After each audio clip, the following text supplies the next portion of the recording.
potong jari masing-masing.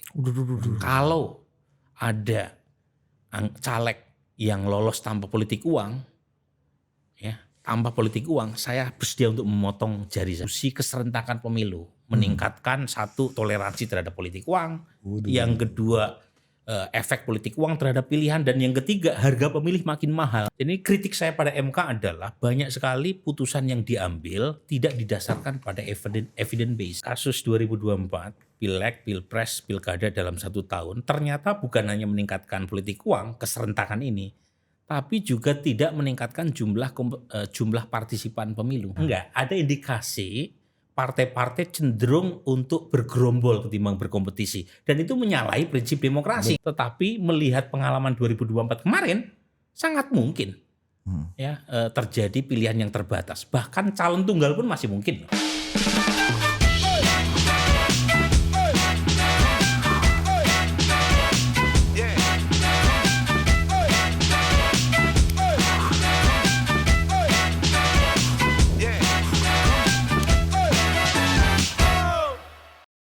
Oke, kembali lagi di Total Politik dan hari ini kita bersama Prof beneran ini.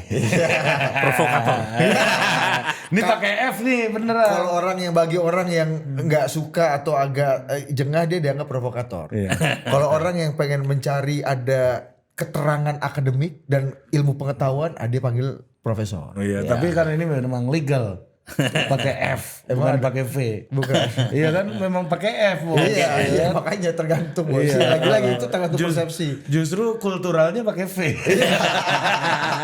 Iya, kalau orang marah sama dia, Allah, Prof yang pakai V, gitu kan, ada gitu ya. Bukan Burhanmu tadi. Ya. Bukan provinsi loh ya. Itu pakai P. Pakai P. Prof. Iya, kalau di sama Kang Deddy Mulyadi pakai P. Pakai P. Provinsi. Kan orang Sunda. Orang Sunda. Nah, ini kita minta pendapat ya. Iya, tapi gini sebelum itu kita masuk ke basa-basi dulu nih ya. Prof ini udah jarang muncul di media, ternyata banyak menulis jurnal ini. Apa bedanya berkarya di ruang publik sebagai intelektual publik dan juga dengan akademik intelektual ini, Bro? Di mana rahangnya udah mulai jarang digunakan. Iya, tapi ini kan rahang yang capek, Bro. Tapi presentasi di NU gitu, serius, Bos. Dan kalau yang mana forum-forumnya itu orang sedikit ya, mereka sepakat di antara mereka ya udah gitu kan. Iya, benar. Sama di investor forum, Bos. Jadi Iya. kalau investor Kan kita sering ketemu. Iya, di investor forum itu mereka baru percaya bahwa kompas dan forecastnya itu datang dari Prof Burhan. Nah, gimana, Prof? Iya. Ya memang 5 tahun terakhir saya coba untuk menjaga jarak dengan media, lebih karena fokus saya yang mulai berganti.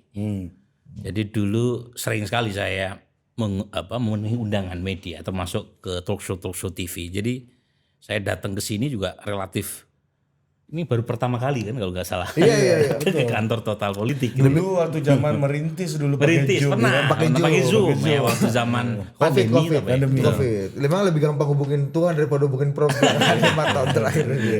Tapi memang lebih karena perubahan fokus ya. Jadi fokus saya belakangan lebih menikmati untuk menulis di jurnal, menulis buku, menulis book chapter, termasuk datang ke konferensi terbatas ya. Cornell, NU, cukup sering saya, NUS, Yale gitu ya. Jadi emang agak beda. Cuma tetap saya tidak bisa meninggalkan urusan intelektual publik ya, kan ada tanggung jawab di situ. Tapi yang saat yang sama kalau ditanya apa alasannya, lebih karena belakangan saya agak mulai bosan gitu ya dengan urusan tepuk tangan yang riuh rendah di publik ini. Jadi lebih merasa menikmati kalau mengolah data, what behind the numbers, kemudian memikirkan secara kritis melalui tulisan jurnal. Karena kalau bicara di publik kan agak beda ya ini ya. Jadi kita bicara soundbite kalau di publik ya. Tapi kalau di jurnal soundbite nggak penting. Yang penting adalah pertanyaan apa yang kita ajukan dan apa yang kita bisa jawab melalui argumen atau data. Nah itu yang membuat saya agak menjaga jarak. Dari apa, Prof? Ketertarikan Prof dari apa jadi apa? Sehingga kayaknya ketertarikan ini di publik nggak begitu relevan nih. Terutama setelah masa-masa akhir saya studi S3 di ENU ya. Jadi saya diajak sama profesor saya, Ed Aspinall dan Markus Misner ya, terlibat dalam banyak penelitian. Penelitian-penelitian yang tadi sangat akademik gitu ya. Dan sepi ya? Sepi ya. Jadi presentasi depan 5 orang, 6 orang, tetapi persiapannya berbulan-bulan gitu. Jadi gitu. Kemudian diajak juga sama Tom Pepinski, Alan Hicken. Jadi itu yang membuat saya agak sebenarnya tidak memutus hubungan sama sekali dengan media. Jadi kalau ada undangan talk show lewat Zoom, saya pasti bersedia. Atau saya usahakan untuk menyempatkan mengisi acara lewat Zoom. Tapi kalau datang ke studio, itu hampir pasti saya menolak. Karena memakan waktu kan, 2 jam paling sebentar ya, kadang 3 jam, 4 jam. Nah, rumah saya masih di Ciputat, jadi itu yang membuat. Jadi masa akhir studi saya dan setelah saya selesai, saya banyak diajak terlibat untuk irisan riset. Minggu depan saya bersama Ed Aspinall dan Yves Warburton muter-muter ke Indonesia bagian timur bicara dan meneliti tentang representasi politik. Jadi lagi-lagi ini topik yang jarang diangkat oleh media secara umum. Representasi politik itu bicara tentang bagaimana pejabat publik mewakili konstituennya setelah menjabat. Nah, pertanyaannya kalau di Barat itu kan representasi itu ukurannya jelas kiri dan kanan. Kan? Nah di Indonesia ideologi kiri dan kanan urusan bagaimana negara masuk dalam market atau pasar itu kan nggak jelas. Jadi bagaimana politisi di Indonesia merepresentasikan konstituennya ketika dia menjabat, ketika ideologi kiri dan kanan tidak jelas, ketika klientelisme dan patronase kuat. Nah kayak begini-begini kan butuh waktu untuk. Ini lagi jalan, Prof? Lagi jalan. Kalau bicara dampak, Prof, kan kalau soundbite kan kita tahu dampaknya kan langsung terasa. Minimal tepuk tangan ataupun orang yang benci, hore-hore, ya langsung nih. Kalau Prof Burhan di dunia yang sepi udah during 5 tahun ini, merasa nggak apa yang dihasilkan, apa yang diteliti itu ini pertanyaan punya baik dampak ya. apa enggak? Kalau dampak akademiknya jelas ya, citasi saya naik tajam, gitu kan. Tapi buat apa lagi? Tapi buat apa lagi? Kadang-kadang udah pertanyaan buat apa? Saya udah profesor. Iya. Mungkin ada perasaan glorifikasi personal mungkin ya, atau self recognition gitu ya. Tetapi kalau dampak praktisnya memang nggak banyak ya. Namanya tulisan akademik yang punya dampak praktis kan. Lebih berdampak survei-survei saya. Iya, makanya itu kan langsung. Kalau survei kan istana goncang gitu. Iya, soal approval rating Prof Burhan aja Pak Prabowo itu kan melegitimasi betul tuh bagaimana patokan kita Burhan nih. Kan itu bukan approval rating tuh, public trust. Public trust. Nah, lanjut Prof tadi. Tapi poin saya memang apa dampaknya? Kadang-kadang para akademisi itu asik dengan dunianya sendiri. Jadi tidak memikirkan implikasi dari studinya untuk kepentingan di politik praktis ya. Padahal itu penting kan.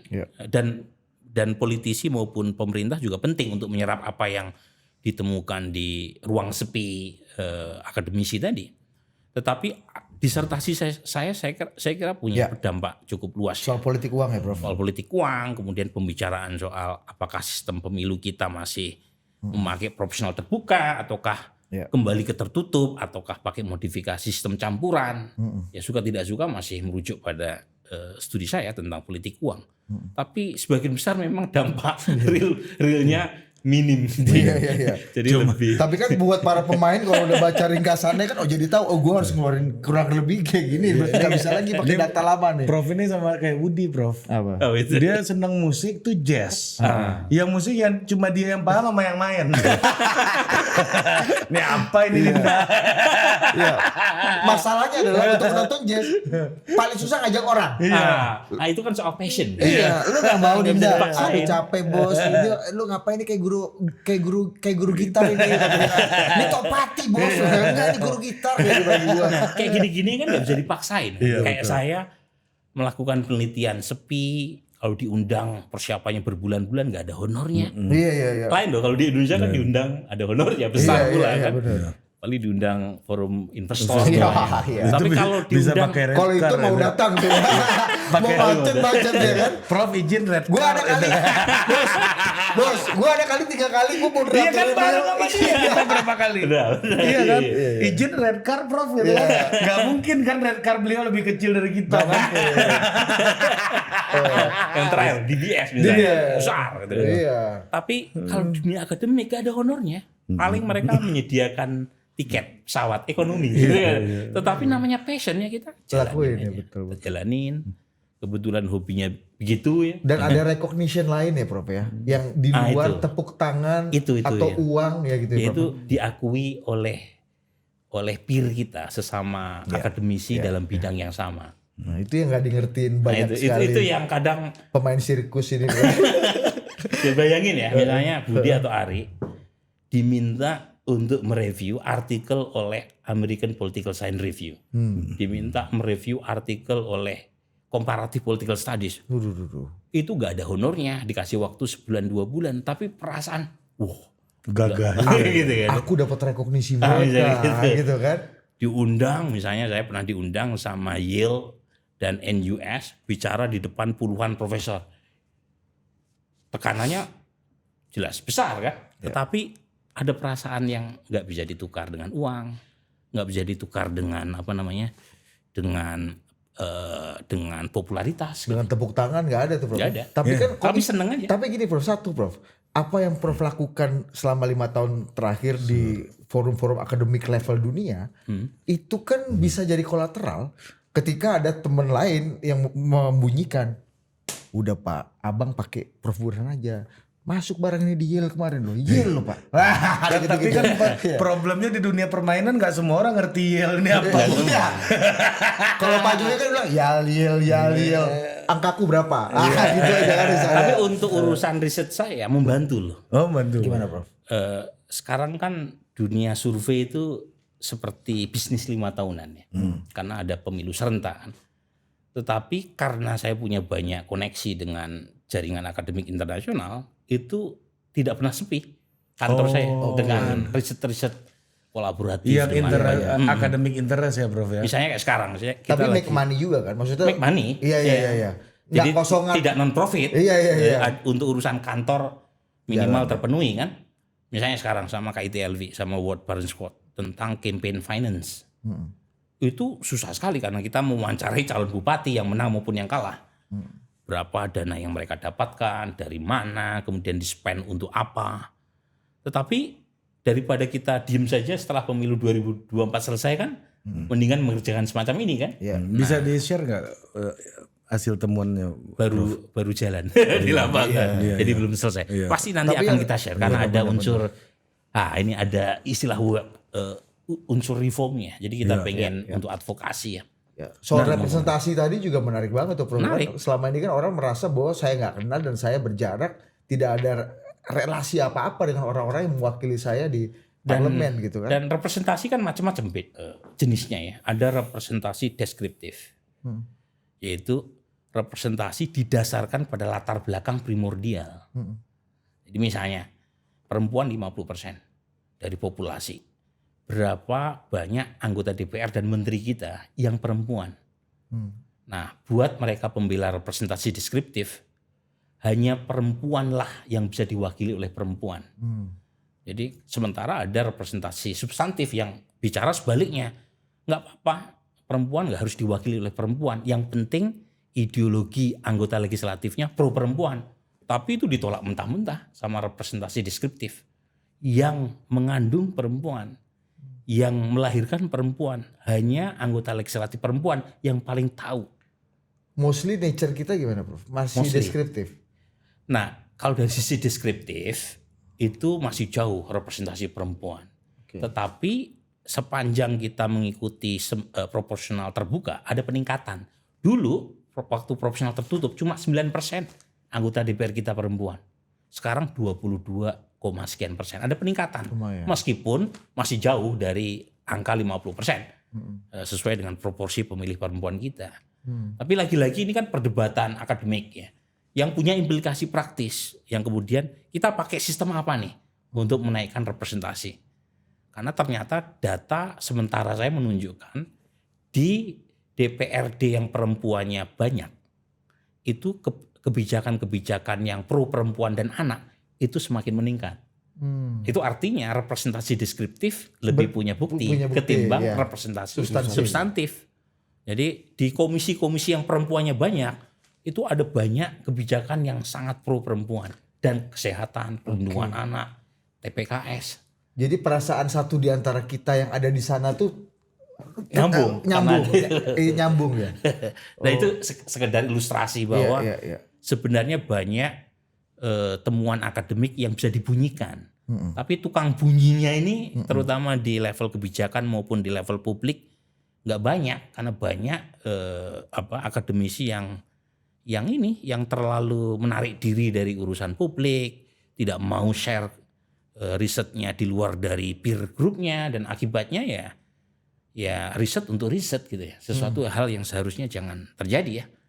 Riset untuk riset buat apa kalau nggak punya implikasi terhadap perubahan sosial? Kalau kita di sosiologi dulu ada istilahnya sociology for sociology. Harusnya sociology for society juga ada. Ada. Jadi di antara ente pada aja gitu kan. Di antara orang suruh sendiri. Bikin sendiri. Kau suruh sendiri. Kau puji sendiri. Ya kalau kata Bang Zulpan gitu kan. Kalau itu kan kalau Pak Yusuf Wanandi kan gitu kan. Apa? Itu kan presentasi di Brookings Pak waktu itu. Oh. Allah itu kan per bulan aja itu. Katanya.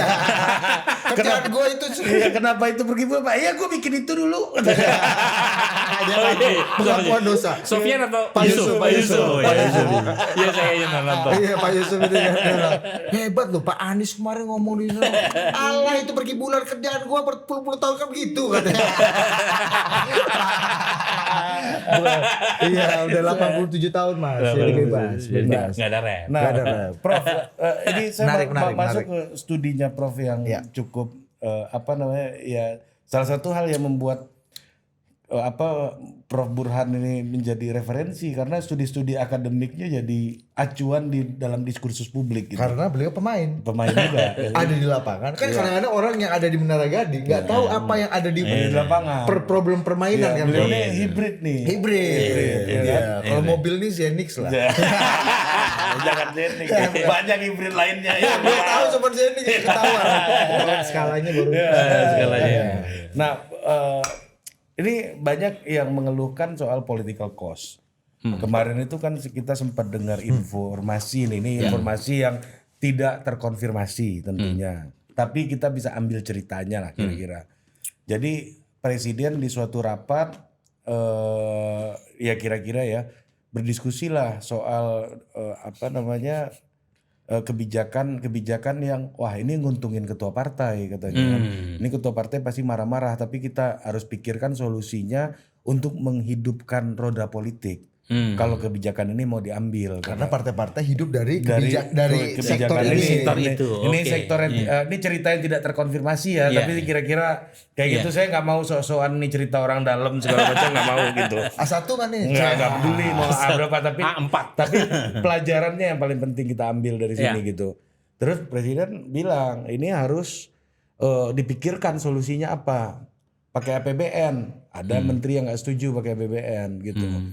Terus sempat ngomong juga kasih iup tambang seperti ormas gitu kan. Ada yang nggak setuju juga karena ngelola tambang nggak segampang itu, belum tentu partai comply gitu misalnya. Jadi muncullah diskursus itu, artinya kan ada diskursus di dalam kabinet Pak Prabowo sekarang di batas tertentu gitu. Ada nggak di sini yang ketua partai katanya kan? Kan Bapak. Jadi cerita yang tidak terkonfirmasi. Ya kan kalau Anda nganggap ini kebenaran ya silakan.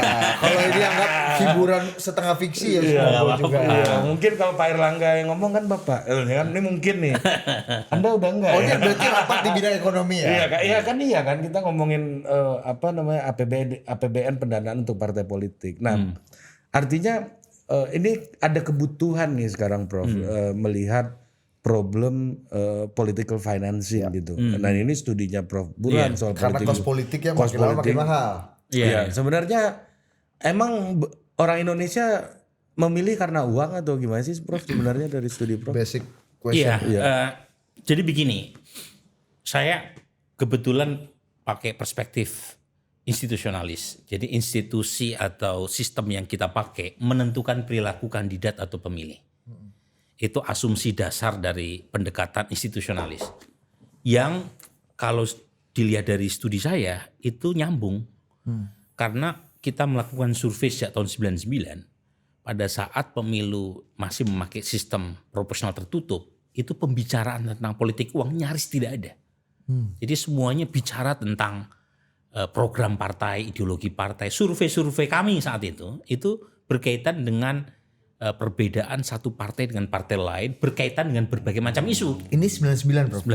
99 begitu. Jadi kita nggak pernah menanyakan apakah ibu bapak kenal si A, kenal si B, suka atau tidak suka. Itu baru muncul tahun 2009. 2004 pun enggak 2004 pun tidak. Jadi kita masih Meskipun perang tokoh antar pimpinan partai itu jadi elemen yang penting juga kan, ada pertanyaan. Tahun 2004 kita sudah mulai menanyakan misalnya, karena kan 2004 Pilpres ya pertama kali secara langsung. Jadi pertanyaan mengenal Pak SBY, Ibu Mega, Amin Rais sudah ada. Tetapi tidak sampai pada tingkat caleg. Jadi urusan pemilihan anggota legislatif itu murni berdasarkan diferensiasi antar partai.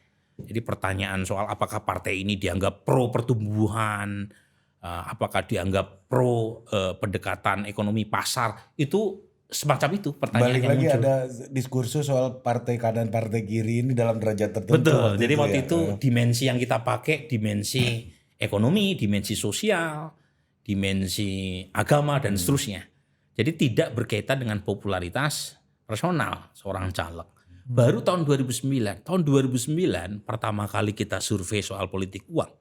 Waktu itu hanya 10% warga yang mengaku ditawari politik uang. Nah, kenapa hanya sedikit? Karena kita tahu tahun 2009 pertama kali ya MK memberlakukan proporsional terbuka. Secara murni. Ketua Karena MK-nya siapa? MK. Ketuanya Mahfud. Pak Mahfud. Ya. Jadi Pak Mahfud. Yang boleh pakai KTP itu ya Prof. Iya, itu sebelumnya. Jadi waktu ya. itu Refli ya mengajukan judicial review berkaitan dengan boleh nggak cukup pakai KTP tanpa harus terdaftar di DPT ya. Iya. Nah, kemudian ada lagi uji materi berkaitan oleh beberapa teman-teman NGO dan aktivis yang men-challenge putusan semi terbuka karena masih membuka kesempatan buat caleg, terutama caleg yang mengikuti nomor urut. Karena waktu 2004 kan cuma 2 caleg yang memenuhi BPP. Iya. Satu Saleh Yasin di Riau, Riau, 2 Hidayat Wahid. Iya, Yang Jakarta. lain tuh nomor urut semua. Nah, ini yang di-challenge. Meskipun 2004 itu proporsional terbuka, semi terbuka. Oke. Jadi sudah ada daftar calegnya, sudah ada di kertas suara, tetapi kalau caleg terpilih tidak 100% BPP itu kembali ke nomor urut. Nah itu tuh. Which is cuma 2 Cuma dari 2 500 yang memenuhi. Sebagian besar itu ya tergantung nomor urut. Berarti caleg terpilih itu cuma 2 orang. Cuma 2. Yang real terpilih ya. 2 orang itu. Nah itu yang Dari kemudian 570 orang. waktu itu 560 ya. 560. Iya, Waktu itu itu. Ustadz Hadi. 2 orang itu ya. Nah, Terkomando, masa Ustadz A terkomando sampai bawah. nah waktu itu kan mulai muncul tuh diskusi di kalangan aktivis ya. Ini kan tidak memenuhi prinsip pertanggungjawaban terhadap pemilih. Pemilih milih si A yang masuk ke DPR urutan nomor urut. Nah ini yang kemudian di-challenge sama MK dikabulkan. Dan sejak saat itu ada implikasi yang menurut saya tak terhindarkan. Karena datanya itu melimpah kalau kita baca literatur komparatif. Jadi ketika kita pakai proporsional terbuka, itu dengan sendirinya uang jadi penting. Nah logikanya sederhana. Ketika pakai proporsional terbuka, caleg itu menjadi penting, menjadi ujung tombak elektoral. Karena umumnya mereka sudah tahu partainya dapat kursi berapa di suatu dapil. Yang tidak bisa mereka pastikan adalah siapa yang mewakili kursi itu. Nah disitulah kemudian individual differences. Ini pasti berangkat, tapi siapa yang berangkat? Siapa yang berangkat itu belum clear kan. Itu bisa Duit jadi bunuh-bunuhan penting. di situ kan. Dan itu buru-buruannya jangan lupa, buru-buruannya bisa separtai nih. Iya, pasti separtai benar. Saya wawancara waktu itu. Pas lagi Political rame. kanibalisme ini ya. Nah itu waktu rame perang Syria. Jadi ada satu sekarang jadi anggota kabinet yang ketika saya wawancari sampai nangis gitu. Pasti bukan Budi Ari nih. Dia nggak begitu karena sama perang Syria itu. Ada satu lagi yang bilang mengibaratkan proporsional terbuka 2014 sebagai, dia nyebut dengan istilah perang saudara di Syria. Dan senjata untuk mematikan saudaranya adalah uang. Bahkan ada mantan menteri yang mengajak saya taruhan. Dia bilang, waktu saya riset, Mas Burhan berani nggak taruhan sama saya? Apa itu taruhannya? Potong jari masing-masing.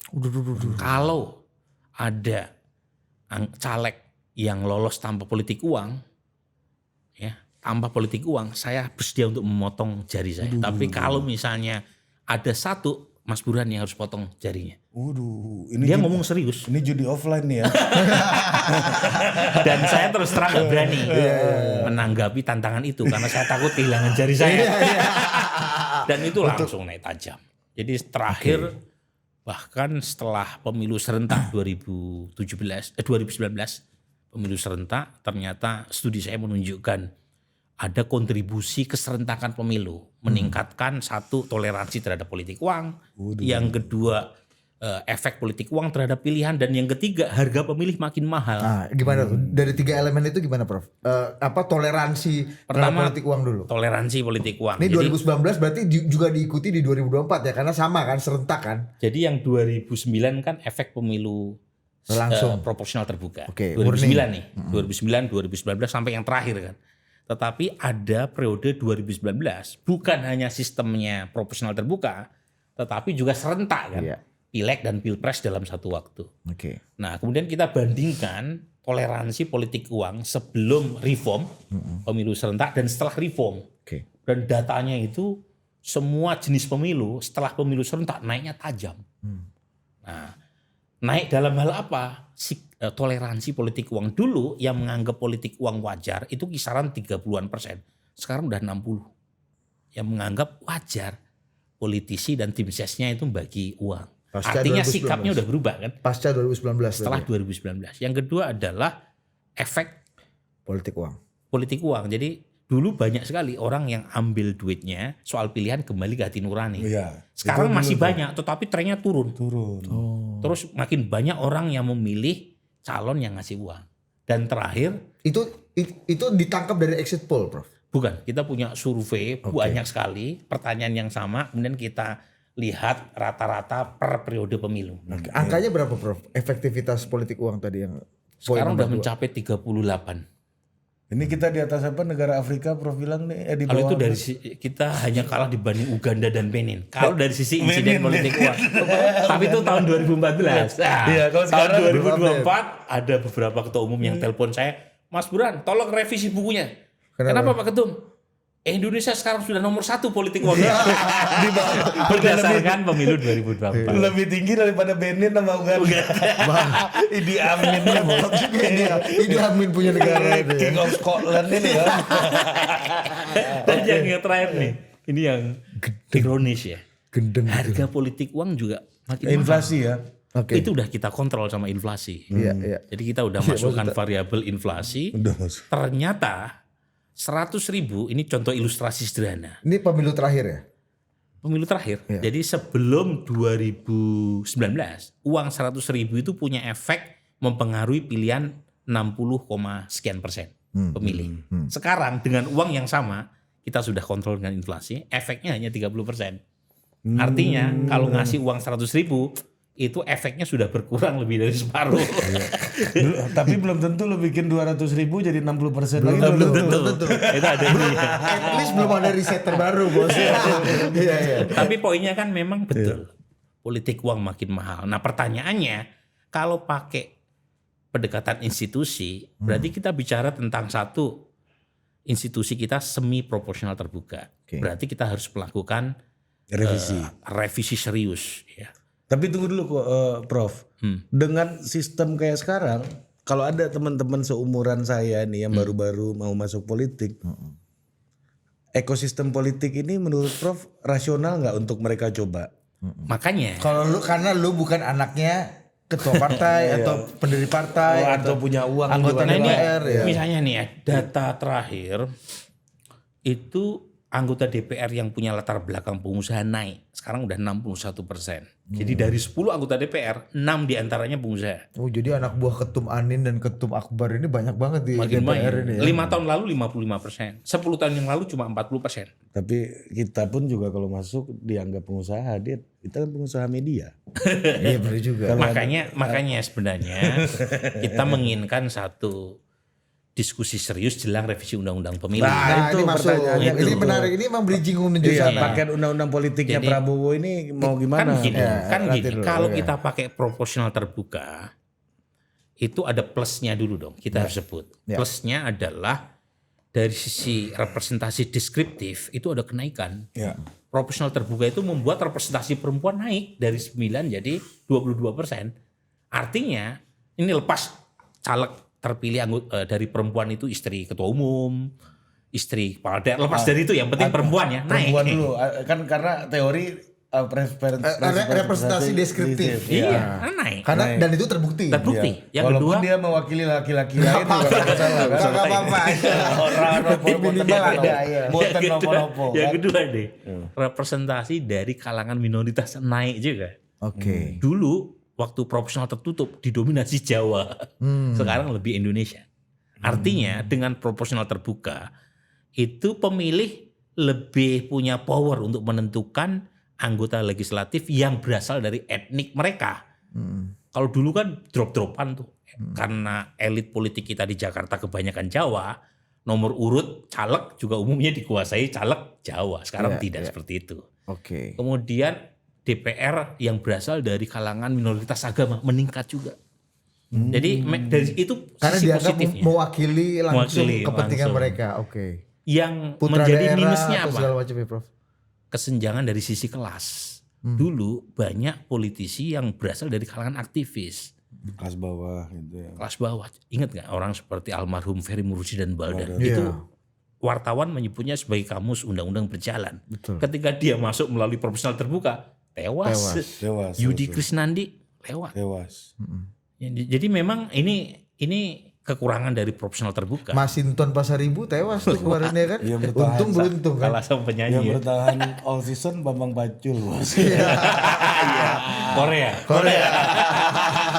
Tapi umumnya memang berat bertarung dalam. Makanya kalau kembali ke proporsional tertutup, pertanyaannya adalah MK dalam putusan terkait dengan uji materi berkaitan dengan sistem pemilu proporsional terbuka itu mengatakan proporsional terbuka itu boleh dikoreksi tetapi tidak boleh diganti.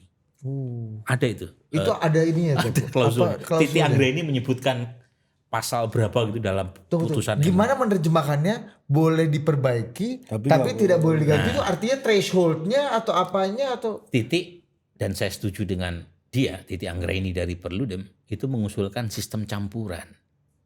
Jadi sistem campuran itu tidak kembali ke proporsional tertutup, tetapi mengoreksi elemen dari proporsional terbuka yang dipandang menciptakan kesenjangan kelas dari sisi latar belakang anggota legislatif. Bukan seperti pemilu 2004. Bukan. Jadi sistem ini seperti model Jerman, Korea Selatan, New Zealand. Itu pemilih itu mendapatkan kertas suara di dapil mereka masing-masing yang terdiri dari dua jenis. Dalam satu lembar suara ada memilih partai saja, ada yang memilih caleg. Jadi ada yang pakai proporsional tertutup dengan memilih partai, ada yang memilih melalui jalur kompetisi bebas. Jadi di Jerman itu satu dapil ada 2 kursi yang diperebutkan. Satu kursi melalui jalur partai, Ya. Oh. satu kursi melalui jalur kompetisi bebas. Disinilah aktivis-aktivis yang misalnya nggak punya Nggak uang ini punya. bisa, tapi dia loyal dan punya garis ideologi yang kuat garis gitu ideologi, dia berjuang untuk partai. Iya. Dia masuk melalui jalur Partai. partai. Nanti Di partai sini- yang tentukan. Partai yang menentukan. Oh ini balik ke sistem proporsional tertutupnya di Iya, sini nih. itu. Oh. Sementara kalau misalnya partai punya calon yang populer, ya dia harus maju melalui jalur perorangan. Tapi izin di kertas suaranya akan seperti dengan nama-nama apa pilih partai Semua aja, Prof? nama caleg. Semua ditaruh. nama caleg ada. Semua caleg. Cuma Tanpa yang diperbutkan memperhatikan kan satu. partainya. Iya. Satu kursi kan kalau di Jerman ya. Iya, iya. Di Jerman satu kursi otomatis nama caleg yang dipropos oleh partai kan tidak sebanyak sekarang kan. Sekarang kan misalnya ada 10 kursi, masing-masing partai membawa 10 kursi, membawa 10 nama. Nah, kalau untuk kasus di Jerman ya masing-masing dimintai daftar nama untuk masuk kompetisi bebas. Tetapi alokasi kursi per dapilnya cuma 1. Di sana per dapil 299 Berarti kursi kan kali 2 karena kan per dapil ada 2 kursi. Berarti Prof, berarti ini balik lagi kita ke idenya Bang Fahri Hamzah dulu dengan sistem distrik nih. Jadi karena beliau sekarang lebih banyak mengurusi pengadaan lahan untuk rumah-rumah ini kan. Jadi dia Sama Pak Hashim ya. agak lupa soal distrik pemilu deh. Dia udah ngomongnya udah kawasan. Dia terakhir di sini ngomong ini, Prof. Gubernur itu ngapain dipilih-pilih, udah gubernur tunjuk presiden. Ada gitu terakhir dia kan. Bang Fahri kan Dia udah lupa sekarang dia udah lupa dia ngomongin Distrik. Dia Tapi ide- kalau distrik Dia enggak jawab- maksudnya dapil tuh harus lebih diperkecil kan. Nah, Iya, bedanya jadi sama ini- distrik apa? Misalnya kayak gini ya. kalau distrik kan kalau kita satu pakai kursi distrik. kan satu apa namanya Satu daerah, satu kursi. Satu dapil satu kursi. Oke. Jadi yang dipilih biasanya kalau pakai Cuma distrik pakai ya nama perorangan doang. perorangan. Iya. Jadi nggak Oke. pakai jalur partai. Iya. Oke. Jadi betul-betul local champion yang masuk. Dan Ini ini apa sejurus, kalau apa yang mix ini sejurus dengan apa yang dikatakan klausul dalam putusan Mahkamah Iya. Konstitusi, tidak boleh merubah proporsional tidak terbuka. boleh mengganti. Mengganti. Iya. Bisa menyempurnakan itu bahasanya kira-kira gitu ya. Prof, bisa aja misalnya gini. Saya orang partai misalnya let's say partai saya PDI gitu misalnya. Saya maju di jalur perorangan, suara saya paling banyak, tapi di jalur partai PDI juga dapat kursi juga. Bisa Nah, dapat berarti di satu daerah pemilihan tuh dua-dua kursinya PDI. bisa kayak begitu. Ya, Tergantung. Ya misalnya aja bos, kayak misalnya di Jateng 4 gitu, jatahnya 6 kursi. Iya. Iya. PDI dapat 4. Di situ kan basisnya PDI Perjuangan. Iya, Iya, misalnya, Bambang Pacul bahasa iya, Bambang Pacul. misalnya 6 kursi nih Blay. Iya. PDI dapat 4 kursi. Ya, duanya bisa dipilih sesuai dengan ini, yang nomor terbanyak, dua lagi jatah partai gitu Nah, kan. tapi kan dengan prinsip kayak begini, ini yang gua sebutkan tadi di awal ke Prof Burhan, dapilnya harus dibikin mengecil. Mengecil, tapi saat yang sama jumlah dapilnya diperbanyak. Banyak. Iya, Jadi iya, di iya. Jateng 4 tuh bisa jadi kalau 6 kursi bisa jadi 3 dapil sendiri. Iya, iya, iya, Dan iya, itu iya, kan iya. sesuai dengan prinsip Betul, betul. Semi-distrik pertanggungjawaban pada pemilih makin jelas. jelas. Misalnya nih ya, di Jateng 4 itu kan ada Wonogiri, Karanganyar sama Sragen. Apal punya klien Iya kan? kayaknya. Tiga. Baru beda siapa, Bro? Dari PDI juga. Tahu lah suaranya. Ya, tahu.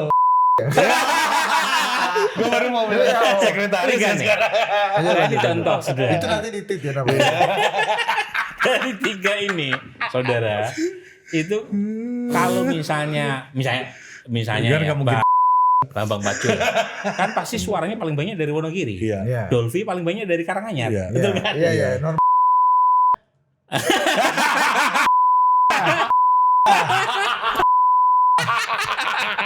Tolong dong. Jangan sampai tertawa lu tuh bikin susah kita semua.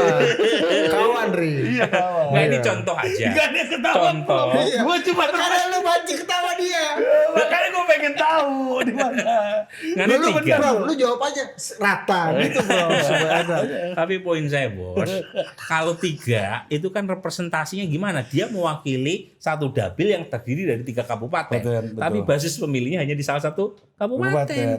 Pada ujungnya cuma butuh 2 kabupaten atau 1 kabupaten juga pada Iya, akhirnya kan. tergantung populasi. Iya, Kalau betul. populasi pemilihnya sangat padat, 1 kabupaten cukup. Cukup untuk 1 dapil, Untuk satu dapil. dengan menghasilkan dua Dua slot. nih. Slot partai 1, slot Bahkan untuk perorangan 1.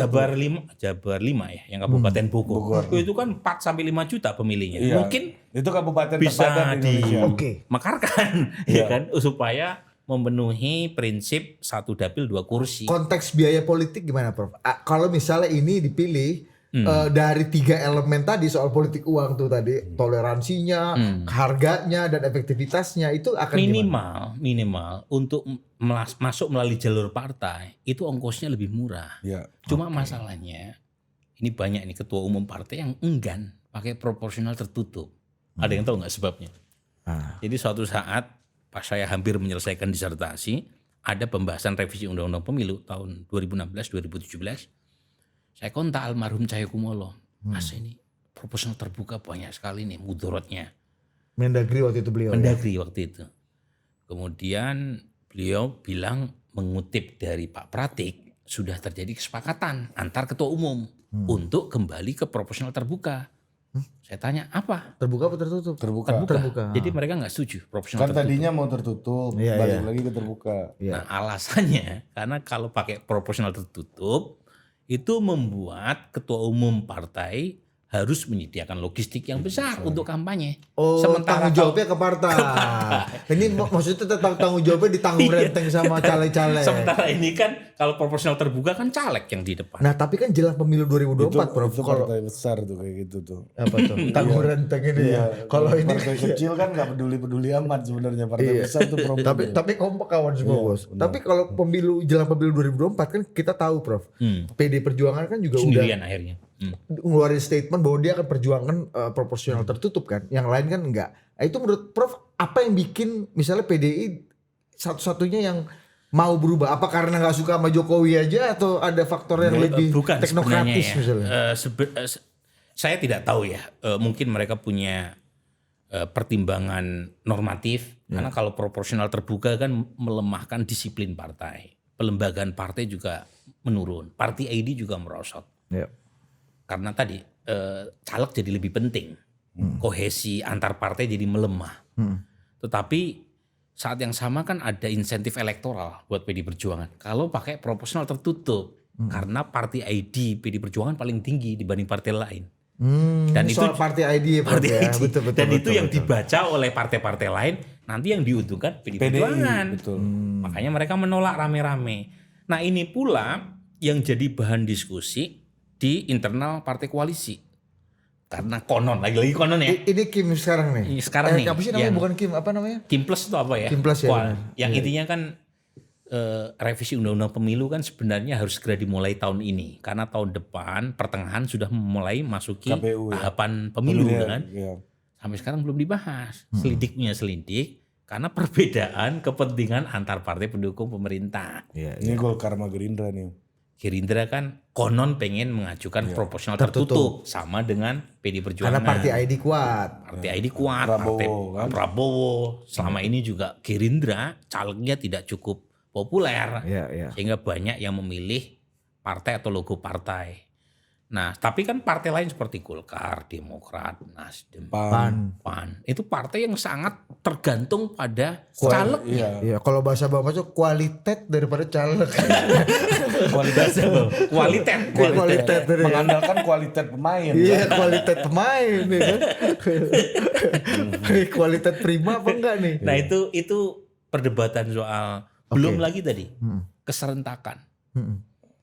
Nah, kalau keserentakan pemilu masih berjalan dan itu susah ya karena MK sudah memutuskan pileg dan pilpres level nasional harus serentak. Improvisasinya kan pilkada kemarin nih kan. Pilkada satu waktu, 1 tahun, tetapi tidak dalam satu waktu. Tapi lagi-lagi kan punya impact nih terhadap terhadap logistik yang makin mahal. Ya. Dan politik uang tadi, Politik toleransi uang. pada politik uang ini, Prof ya. Nah, itu Dan dia itu nih. terbukti dari 2019 dan 2024 angka 3 elemen itu makin naik Makin gitu, Prof naik. ya. Artinya idenya harusnya Pak Prabowo kalau keserentakan ini udah nggak bisa diapa-apain lagi, artinya skupnya yang harus diperkecil kan? Sebenarnya begini, untuk keserentakan minimal pilkadanya tidak satu waktu Iya. dengan pileg dan pilpres. Iya. Karena data kemarin menarik itu. 2024 pilkada serentak dan pilpres serta pileg. Ternyata pertama bukan hanya politik uang yang meningkat. Jadi kritik saya pada MK adalah banyak sekali putusan yang diambil tidak didasarkan pada evidence base. Iya. Padahal kalau pemilu serentak itu dari literatur itu dampak positifnya cuma satu. Dan itu yang mutusin MK ya, Prof. Bukan bukan proses bukan DPR, bukan iya, pemerintah. bukan proses legislasi kan. Effendi Ghazali dan kawan-kawan bos. Iya, positive legislation jadinya kan malah MK ini kan. Jadi kalau kita baca literatur, keuntungan dari pemilu serentak kan cuma satu, meningkatkan partisipasi pemilih. Di luar itu tidak ada bukti konklusifnya di semua negara. Jadi itu bahkan meningkatkan golput. Jadi argumen bahwa pemilu serentak itu memurahkan ongkos penyelenggaraan tidak terbukti. Oke. Yang terbukti malah meningkatkan politik uang, golput meningkat. Iya. Nah, Cuma partisipasi emang tinggi. partisipasi naik. Iya, karena prinsip keserentakan tadi yang udah diambil dari 2 kali pemilu itu memunculkan fenomena 3 elemen politik uang itu makin meningkat. Gini logika gampangnya gini, kalau serentak banyak yang mobilisasi. Jadi orang hampir nggak terlewatkan semua ini orang nih, gitu. Misalnya dari 100.000 orang, Karena pemainnya lebih banyak. pemainnya banyak bisa mobilisasi 80.000 orang gitu kan. Bocah-bocah nongkrong di warung kopi ini pasti kenal semua kan ya.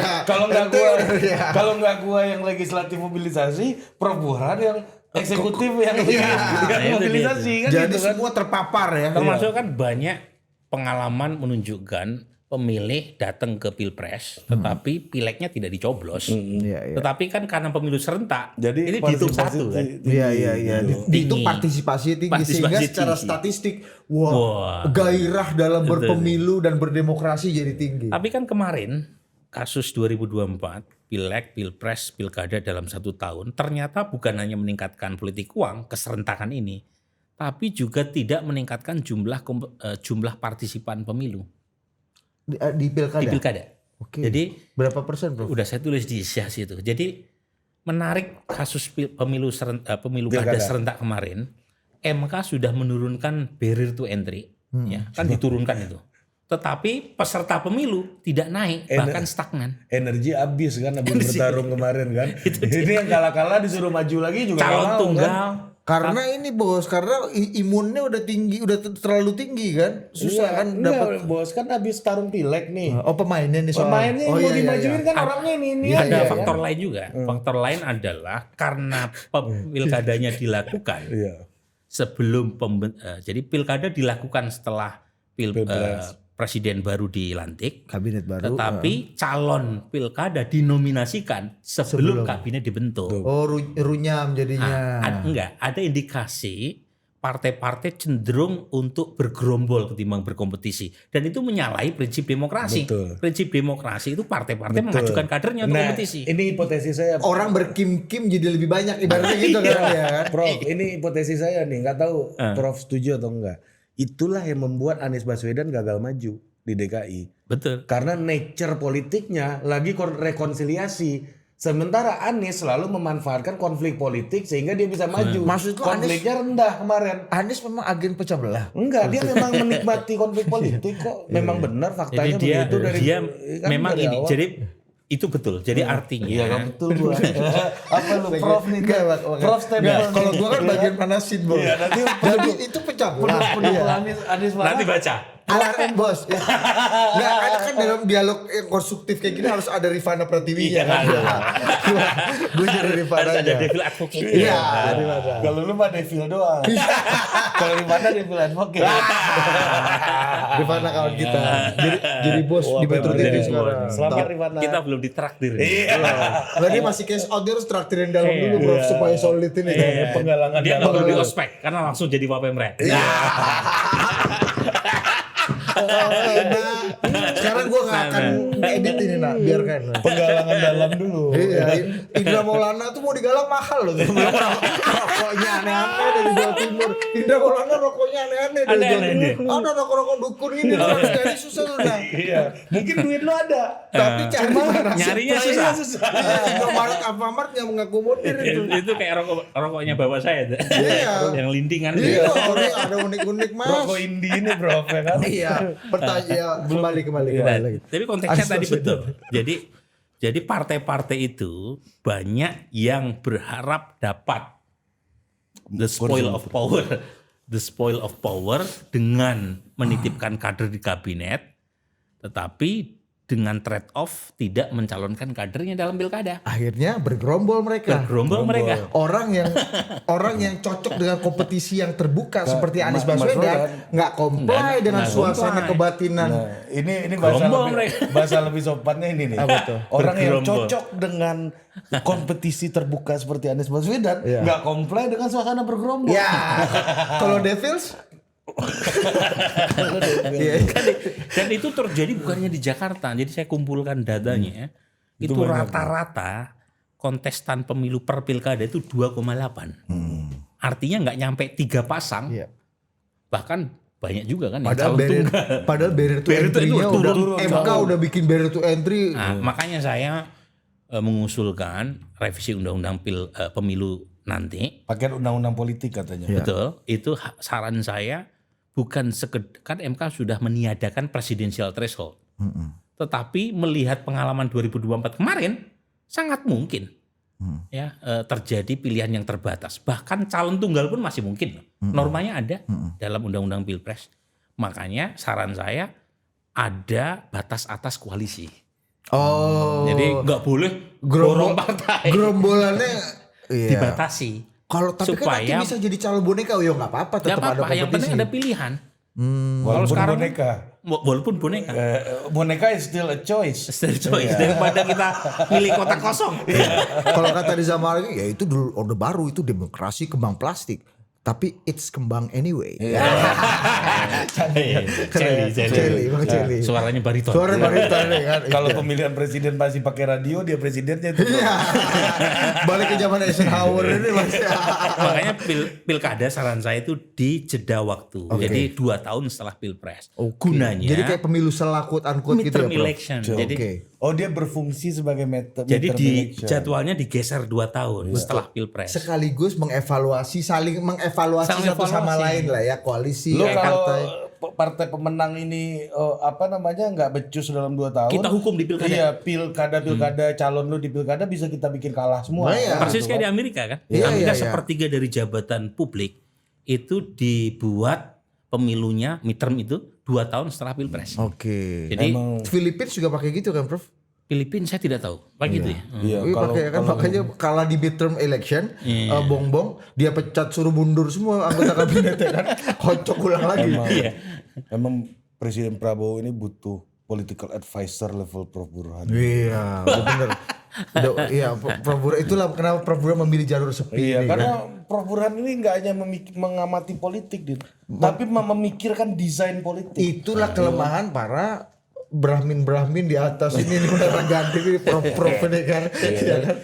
Dia kan kadang bisa jadi pemain, kadang bisa jadi pati. Iya, ya saya kan? takut salah informasi jadi dubes Australia pula bos. Jangan dulu bro, kami masih butuh. Jadi dubes enak loh ya. Iya, tapi jangan dulu, kami masih butuh. Nanti kan capek video call terus, ya kan. Termasuk nih ya yang menurut saya ini ditulis sama Tom tuh waktu kita workshop di Cornell. Tom Lembong bro. Tom PBC. Dia perspektif pemain. dia punya tesis menarik gitu. Jadi dia bilang begini. Kan selama ini studi tentang politik Indonesia itu seolah-olah kita itu unik. Seolah-olah kita itu idiosyncratic. Beda sama yang lain. Padahal kata dia sama saja gitu loh. Iya. Jadi treating Indonesia as a normal country itu istilah dia. Jadi mengapa Indonesia demokrasinya merosot? Karena sesuai dengan literatur ilmu politik, ketika satu dapil itu distrik magnitudenya banyak, kursi yang diperebutkan banyak, kita kan 3-12 kursi per dapil. Itu dengan sendirinya akan menciptakan pemain atau partai-partai yang banyak yang lolos ke DPR. Itu dengan sendirinya, karena banyak partai yang tidak bisa mendapatkan kursi langsung, kemudian mendapatkan limpahan kursi sisa. Nah, karenanya saran dia kan kalau partai banyak otomatis kan terjadi kong kali kong kan. Iya. Mereka transaksi kan, mereka mendapatkan insentif dengan bergabung ke pemerintahan. Tapi saat yang sama terjadi tukar menukar, patronase tadi itu. Nah, usulan dia simple, kurangi district magnitude. Jadi kalau kita kembali ke usulan sistem campuran tadi itu dengan sendirinya kursinya mengecil, politik uang mengecil. Masing-masing punya jatahnya sendiri, rakyat punya jatah dan diakui. Partai juga untuk dengan garis ideologi orang-orang terbaik bisa yang juga loyal itu bisa juga. Ada pakai jalur mana silahkan. Jadi orang kayak Mas Hinton tuh bisa pakai jalur ini bos, ya kan? Yang kanan ini. Kata Nusrul kan dia udah itu kemauan Tuhan. Kemauan Tuhan. Kata Nusrul gini, Tuhan Saya itu nonton Mas Hinton itu sebenarnya sayang sama kamu. Karena menyuruh kamu untuk diam. Jangan banyak bicara. Suruh bekerja. Iya. Iya. Prof, tapi beda kan sama Bu Mega kalau kata Nusron. gimana? Mboe Bongso, Jembar. Hatine. Nanti akan masuk ke sini dulu, tapi gue mau cari. Gue mau tanya soal ini, Prof. Apa namanya? Itu kan masih gelap ya, cukup gelap soal apakah proporsional terbuka yang dimodifikasi itu akan bisa diakomodir, apa enggak di paket undang-undang politik baru. Tapi yang udah literally agak clear, ketika presiden yang juga dibunyikan juga oleh beberapa ketum partai, salah satunya Kanda Bahlil ini, bahwa akan mengevaluasi pilkada tidak langsung. Tidak langsung. Iya, pilkada kembali ke DPRD. Yang sejalanan dalam konteks ini Bang Fahri ide agak panjang nih. Minimal gubernur tuh. Tapi Pak Jokowi ngomong apa ke lu terakhir ketemu? Survei dari beliau pasti kayaknya. Iya, karena di mejanya Pak Jokowi banyak survei waktu itu. Iya, terus kita lihat gue baru kirim. Kalau gue lihat, oh masih baca survei. Coba survei itu dititin nanti nama-nama ya. Terus dia bilang gini, Titit. itu bagus, itu langkah yang berani, kata Pak Jokowi. Pasti akan punya dampak. Tapi dari survei saya katanya, survei 96% masyarakat nggak setuju. Ya kecuali presiden berani. Ingat ya, Didit Ari, masa depan hanya milik orang-orang yang berani. Kita cek itu ternyata kutipan. Itu detail ya. Gue agak ragu beliau baca bukunya ya. Tapi mungkin ada kesamaan. Iya. Alam Ini pikir. kan ada kawan yang ngomong, Pak. Iya. Mungkin orang ngulang kan lagi. Prosesnya kan gitu. Nah, saya punya pengalaman Kembali, nih, berkaitan dengan pertanyaan tadi. Jadi setelah Pak Prabowo menang, ada Mandiri Investment Forum. Iya. Oh iya, Keynote speech-nya kan Pak Pak Prabowo. Prabowo Tuh. betul. Pak Didi waktu itu masih komisaris di Mandiri. Komut. Jangan Nah, komisaris doang, komut. Komut. Iya. Saya kebetulan ada di forum itu karena saya mengisi yang bagian Sesi political outlook. sebelumnya. Setelahnya. Oh, Jadi setelahnya. agak jadi setelah keynote speech sorenya saya. Ya, itu- Tapi saya datang pas Pak Prabowo bicara. Itu ngomong-ngomong Mandiri sama DBS gede mana, Prof? Lanjut. Nah, Pasti Prof lebih gede. ada pernyataan yang menarik dari Pak Prabowo. Dia mengatakan begini nih, democracy is costly, messy, and tiring. Nah begitu ya. Jadi demokrasi di Indonesia itu messy, itu berantakan. Yang jelas bukan rivalnya Ronaldo. Gue agak pikiran Messi, itu ya betul. costly, mahal, dan melelahkan. Itu bahasa dia. Nah saat itu kita belum tahu arahnya kemana. Sampai kemudian ada ulang tahun Golkar, Pak Prabowo mengeluarkan pernyataan. Ya di mana sebelum dia mengeluarkan pernyataan, dia memuji Kanda Bahlil ketum ini 16 menit. Ini bikin banyak orang-orang partai lain nggak terima. Dia bilang gini, ada satu orang yang begitu datang, Prof, begitu acara itu selesai, besoknya datang ke sini, orang yang hadir juga. Iya, kan udah terbuka dia ngomong. Enggak, itu tertutup bos yang bagian itu. Di situ lagi hampir merokok, rokok dukun pula lagi kawan dia. Dia bilang gini, bos, aku ini ya, nggak apa-apa lah dipuji gitu ya. Iya kalau 5-6 menit oke lah. Ini 16 menit ya apa maunya presiden? Menurutku ini berlebihan. Iya. Lanjut, Bro. Tapi senang dia juga. Dipuji. Senang. Lanjut, Bro. Nah, pernyataan di Golkar itu sebenarnya kalau kita flashback ke rekam jejak pernyataan Pak Prabowo bukan hal yang baru. Oke. Jadi Pak Prabowo sejak lama punya pandangan satu, kembali ke Undang-Undang Dasar asli. Yang kedua, pilkada itu juga sebaiknya diganti secara tidak langsung melalui DPRD. Ingat gak waktu 2014? Iya kan? Yang presiden SBY mengeluarkan perpu. Ya, karena waktu itu koalisi Pak Prabowo mengubah undang-undang berkaitan dengan pilkada kan. Iya. Nah, pertanyaannya adalah apakah ini akan berlanjut ke revisi undang-undang pemilu atau tidak? Dan kalau misalnya iya, di level mana? Apakah bupati wali kota juga ataukah hanya di tingkat provinsi? gubernur? Nah, saya coba untuk membahasnya begini, Budi ya. Kalau kita mengacu pada sistem pemerintahan, bahkan sistem parlementer sekalipun, itu beberapa kota strategis itu pemilihan kepala daerahnya dipilih secara langsung. Ini sistem parlementer loh. Ingat gak London itu? London itu wali kotanya dipilih secara langsung.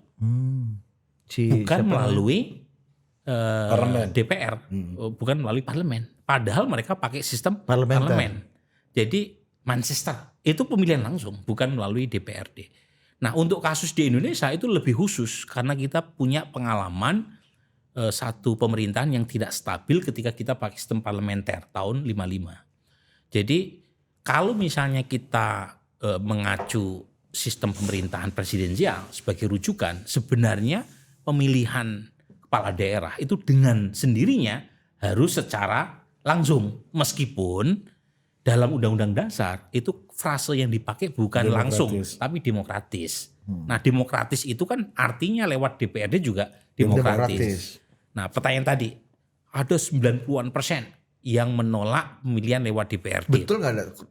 Kurang lebih nggak? Kurang lebih begitu, data saya juga. Tapi kita tidak rilis karena takutnya nanti itu lembaga survei yang rilis nanti kalau misalnya pakai DPRD ada pernyataan begitu yang saya agak kurang nyaman ya untuk merilis hasil surveinya. Tetapi poinnya sama sih kurang lebih. Nah, apa yang menjelaskan itu? Ada teori namanya democracy last line of defense. Ya, jadi teorinya begini, rakyat itu merasa haknya banyak diambil oleh elit politik. Tinggal satu yang mereka punya, yaitu hak untuk memilih.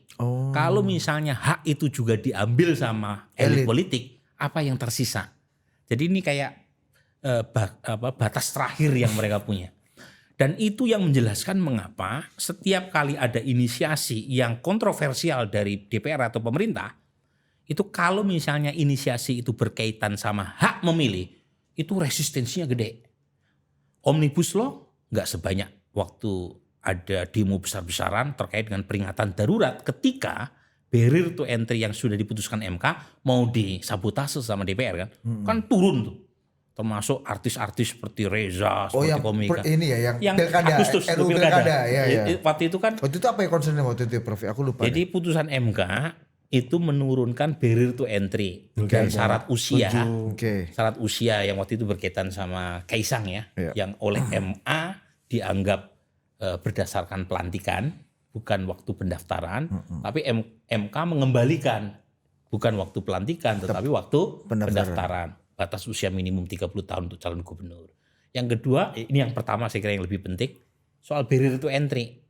Yaitu pencalonan kepala daerah yang oleh MK diturunkan sampai 6,5% tergantung jumlah populasi, itu sama DPR itu mau disabotase dengan menerbitkan revisi Undang-Undang Pilkada. Jadi putusan MK merevisi undang-undang yang ada, undang-undang yang ada mau dibalikkan. Nah itu yang kemudian membuat masyarakat turun. Dugaan saya kalau misalnya pemerintah atau DPR melakukan hal yang sama, kemungkinan besar akan muncul tadi demokrasi last line of defense. Jadi mudah sekali memobilisasi orang untuk turun ke bawah karena merasa hak mereka untuk memilih dilucuti.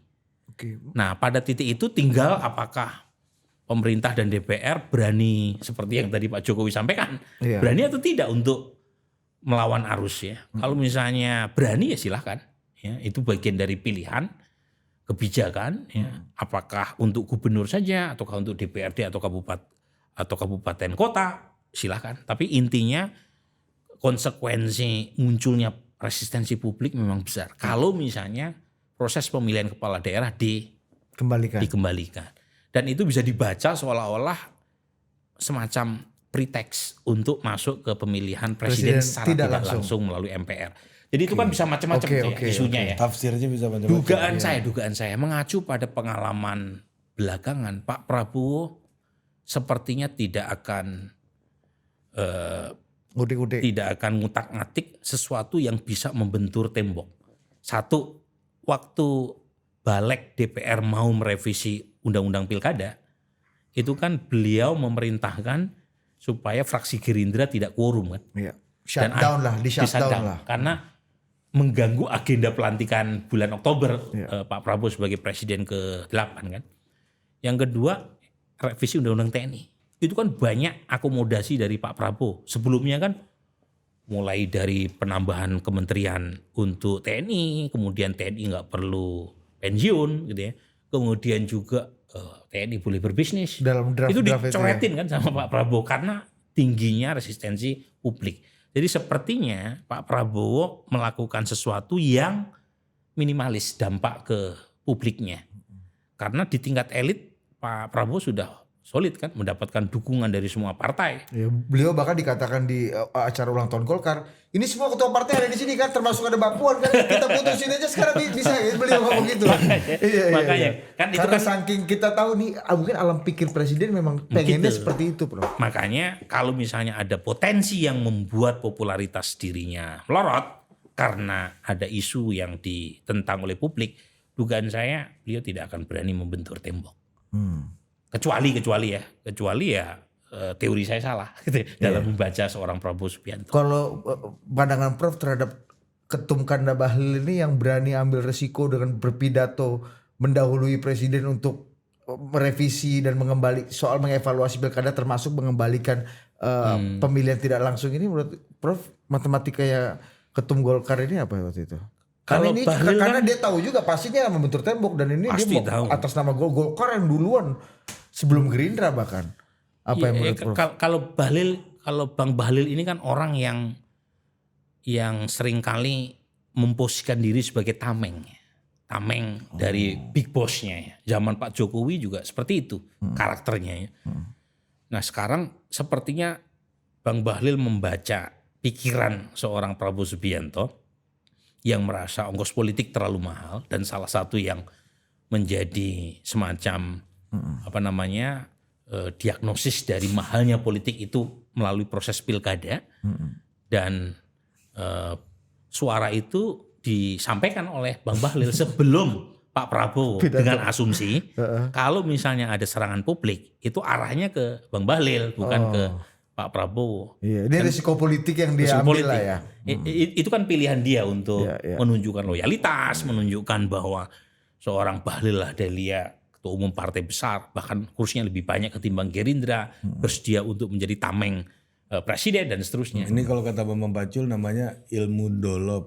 Apa itu? Dolop itu bahasa Jawa sebenarnya. Ngumbang, muji. Ngulo kalau bahasa Jawa. Ini alam pikirannya direbahkan dalam pidato. Ini dolop udah level paling tinggi namanya stereometri. Ini baru planimetri nih. Udah stereometri itu direbahkan kan belum diwujudkan, baru diomongin. Oh iya tahu ya betul. Ini goniometri. Goniometri nih masih level 2. Jadi gini, Bro, level 1 namanya pelangimetri. Kalau kata pelangimetri. Itu istilah teknik lah. Gitu nggak tahu bener apa enggak sebutannya itu ya. Itu ilmu ukur itu dolop paling. Ini istilah dia kan teknik kimia. Oke. Beliau mengatakan dolop pertama pelangimetri ini itu paling gampang. Prof Burhan hari ini batiknya bagus, paten. Wah bener itu omongannya Prof Burhan. Top, tadi gimana paten Kanda? Gitu. Itu yang paling skill rendah. Apa yang terlihat oleh mata? Itu surga telinga. Surga telinga. Kan kita nih paling senang dipuji. Itu kan normal. Itu baru level. Itu paling bawah itu. Paling bawah. Itu skill rendah lah. Karena memuji apa yang terlihat. Yang kedua itu goniometri. Dolop goniometri. Apa itu? Kita punya kesamaan pikiran apa? Di situ ku exercise. Memuji sudut pandang. Prof Burhan ini setuju sekali dengan pemilu campuran tadi. Iya, mengeksploitasi sudut di mana-mana aku ngomong untuk Prof Burhan sur dan merasa satu barisan sama saya. Saya bilang, ide pemilu campuran seperti di Jerman ini adalah yang terbaik untuk demokrasi kita. Itu tahap kedua tuh. Tahap kedua. Jadi kesamaan pikiran. Bang Bahlil tahap kedua tadi. Nah, apa yang dia pikirin Prabowo? Disuarakan. Nah biasanya ada paling paten. Ya, misalnya habis pidato kan, abang ini pidato abang kayak Nelson Mandela. Itu tahap pertama. Itu kedua. Itu kedua. Masih sudut pandang. Oh saya. Itulah Nusron cerita. Bukan fisik. Itulah Nusron cerita. Almarhum Burhanuddin Napitupulu waktu Pak JK jadi ketum Golkar. Pak JK kan tokoh perdamaian. Abang ketum ini, puang ketum ini. Dahsyat sekali pidatonya ini bukan kayak ketum ini udah kayak Nelson Mandela tokoh perdamaian dunia. Cocok juga abang dapat hadiah Nobel. Ada politisi Golkar lain pakai istilah namanya teknik. Bukan pakai itu ya. Teknik. Nah paling tinggi itu paling tinggi stereometri. Karena misalnya Prof Burhan setuju bahwa sebenarnya pemilu yang baik adalah pemilu yang kembali ke DPRD, pemilihan presiden juga kembali ke MPR sebagai simbol kedaulatan tertinggi. Aku udah bikin dulu, aku galang dulu kekuatan dan aku bikin untuk mewujudkan cita-citamu. Tanpa kamu harus perintah atau kamu harus tahu. Ya, dan nanti di akhir tinggal dibilang, ya gitu idenya. Wah, kalau Bapak memang pengennya berkenan kayak begitu, ini orang-orang pasti sangat menginginkan gak Pak? Gitu. Dan Padahal semua kan udah dikondisiin semuanya ini untuk mendukung itu. Iya, udah gitu. siap semua. itu Pak. kayak ini ya, waktu 3 periode itu. Mr. Q. Mencoba Halo untuk Mr. Q. merebahkan alam pikir. Jadi gitu. Ya, ini Dolop tahap Itu kedua. level atas tuh ya. Itu paling atas. Jadi mungkin orang yang merasa mungkin non sewu ingin tahu Pak Jokowi ini mungkin kepengen Mas Kaisang juga punya karir di kepala daerah, tapi punya halangan soal apa namanya usia. Aku kerjakan dulu, tak bereskan dulu semestanya. Pak Jokowi nggak usah ikut-ikut. Nanti Pak Jokowi tinggal menikmati. Ya belum tentu juga Pak Jokowinya setuju kan. Belum tentu. Belum tentu. Nanti kan Tapi kalau udah ada kesempatan Pak Jokowi kan nggak bisa nolak juga. Iya. Oh, kalau memang orang Ini kan menginginkan Kaisang ya saya mau apa kan gitu kan. lo itu kan MA, lo aku nih kan eksekutif itu bukan ranahku lah gitu. Itulah. Iya. Dolopan Misalnya dalam gitu. soal pernehnikan semacam Pernehnikan. Misalnya ada lapisnya ya. Pak Prabowo mau uang negara ini aset negara ini dikonsolidir dan antara inilah cara mendolopnya kan untuk mengkonsolidir alam pikirnya kayak gitu. Iya gitu. Mr. Q lagi Mr. B.